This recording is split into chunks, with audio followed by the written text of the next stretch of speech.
Hi everyone, today we're going to take a look at a new light from Godox. It's their ML100Bi, which is their new compact or portable 120 watt LED light. And full disclosure, they did send this light out to me for free to review. However, I haven't been paid for this review. They're not going to see it before I publish this video. And as always, I'll give you my honest and fair opinion. So as many of you know, I'm already a big fan of the Godox brand. I use a lot of their products already, like the Godox V1, the 8200, the TT350, the 8400, etc. And in all of my professional work, when I'm doing interiors from architectural photography or doing event photography and portraits, etc. However, here in my studio, I much prefer to use LED lighting or constant lighting because what you see is what you get.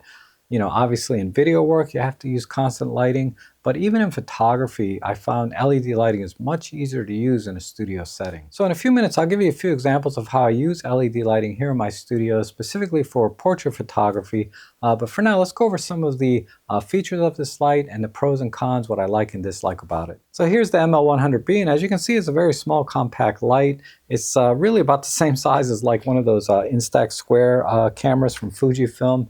And it comes with this Fresnel style reflector, which technically it amplifies a light by 10 times, but it's a focused light into a single spot. Now, being very compact and lightweight makes it very easy to travel with, of course. So they've also made the power source to turn on the light very versatile as well. So you can power this directly through the AC mains using the included power brick, or you can power it using a V-mount battery, or you can power it using the USB-C port using any PD-compatible power source. So that can either be something as small as a power bank, or you can plug it into a USB-C AC adapter as well. Now the light has several standard features. So first of all, it is bicolor, so you can control the temperature from 2800 Kelvin up to 6500 Kelvin. It also is wireless, so you can control this via a mobile app. And I found it to connect very quickly to my phone without any issues, where you can control the Kelvin temperature, adjust the power output, turn it on and off. And it has some other interesting features as well, which you can check out. But it's a great app. It works well. And then also it has a couple of fans here on the back, which are virtually silent. It's fully automated. They only come on when they need to. And I've had this light on for several hours at full power, and you can just barely hear them even when you're running the light at full power. Just be aware this light does get very, very hot. Now this lens also comes with this reflector, which is sort of an interesting design because it's sort of a combination reflector and Fresnel lens at the same time. And basically what that means is it can project a very, very tight beam of light onto your subject, in this case 15 degrees. So this was a huge bonus for me because I love using Fresnel lighting in my portrait photography. I think it gives this very vintage film noir type look to your images. But you can also use it in more practical ways by shining that tight beam of light, say, onto a reflector, which in turn would give you very soft lighting onto your subject. Or if you just want to direct the light, say, away from the background or other objects in the scene, you can get a dark black background. You can create some very interesting effects. So it's a very, very versatile light modifier. And I was really happy to see that this light comes with it. Now this light also has a standard 1/4-20 thread here on the bottom, and it comes with this light stand adapter, which has a umbrella holder. So you just mount this onto the bottom via the 1/4-20 screw, and then you can mount this light onto any standard light stand and use an umbrella, and you're pretty much ready to go right out of the box. And of course, being a standard 1/4-20 thread, I have one of these power banks here that also act as a handle. So I can just mount this directly onto the light via the 1/4-20 thread, like that, and then plug in the handle directly into the light via the USB-C. So I can now operate this light handheld, and because it's very compact and lightweight, you know, you can pretty much go all day long handheld if you want to. And I'll just leave it up to your imagination of how you can use this in the field. The grip that I have in particular also has a tripod stand, so I can just set this down on the table when I'm not using it, or if I want to illuminate something specifically like doing product photography and things like that. Now because they made the light so compact and lightweight, as you might expect, there's going to be some compromises. The first one being is that this is not a standard Bowens mount. They use a standard Godox mount, and they do sell several lighting modifiers that you can attach directly to this light, you know, softboxes, octaboxes, etc. But if you do want to attach standard Bowens mount lighting modifiers to this, they do sell separately a Bowens mount adapter, so that if you already have several lighting modifiers you can get that adapter and attach those to this with no problem. Another compromise is the LED display here is very, very tiny. So once you have this on a light stand, you're not going to be able to read the settings. So your options are really to just set the settings before you raise it up on the light stand, or simply use the wireless mobile app.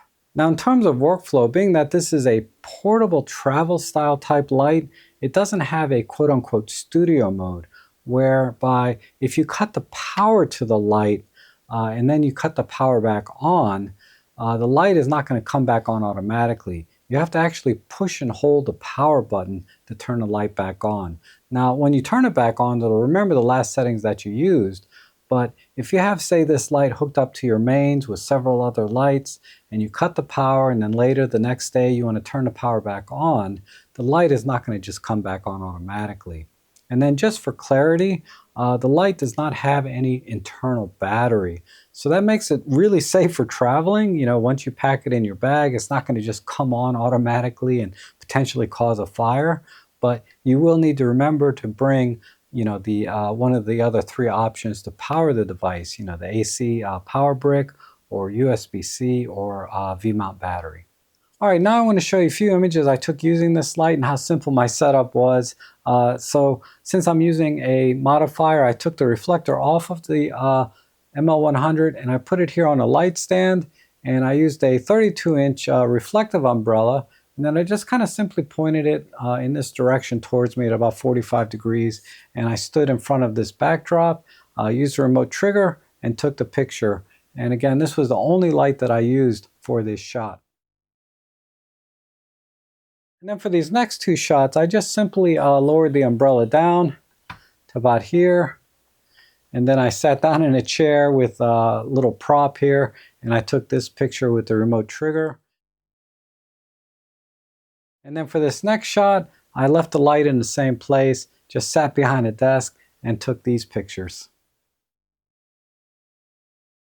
And then I took these images into Photoshop, did some minor editing, changed the background, and created these memes in the spirit of the most interesting man in the world.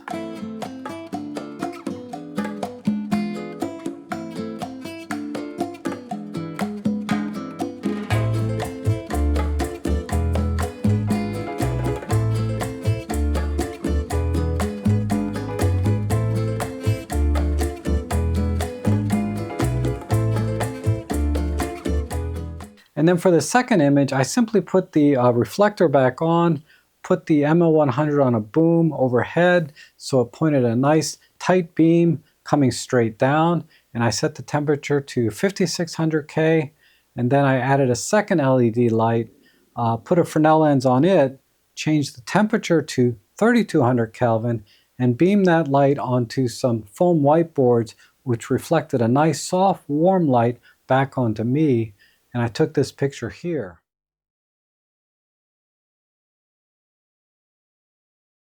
And then I took it into Photoshop, did some minor editing, changed the background, did some minor AI composite on the front, and created this image here in the spirit of Indiana Jones. Now the kit that they sent me is the most basic kit, which just includes the light, this reflector, the light stand adapter, and the AC power supply. It is available in other kits that include, say, a carrying case and some lighting modifiers like an octabox. But honestly, I think all you need is the most basic kit, because the light is so small, you can kind of just drop it into any camera bag if you want to take it with you on the go. And as far as lighting modifiers go, the light stand adapter has the umbrella mount here, and you can do like 99% of your studio work with just umbrellas. The fact that this reflector also doubles sort of as a Fresnel lens, it gives you a lot of options in terms of controlling the light in the studio as well. So overall, I really like this light because it's very compact, which makes it, of course, easy to travel with. But here in my small studio, it allows me to put the light in places that I might not otherwise normally be able to. So, for example, if I wanted to put it up very close against the wall, or maybe I want to put it overhead on a boom, I can put it as close to the ceiling as possible if needed. And then, of course, the versatile power options. So this light definitely has a place here in my studio. If you think this might be something you want to add to your toolbox, I'll have links down below that you can check out the latest pricing. As of this video, it retails for $199. Check that out. But that's all I have for today. Thank you so much for watching, and I hope to see you again soon.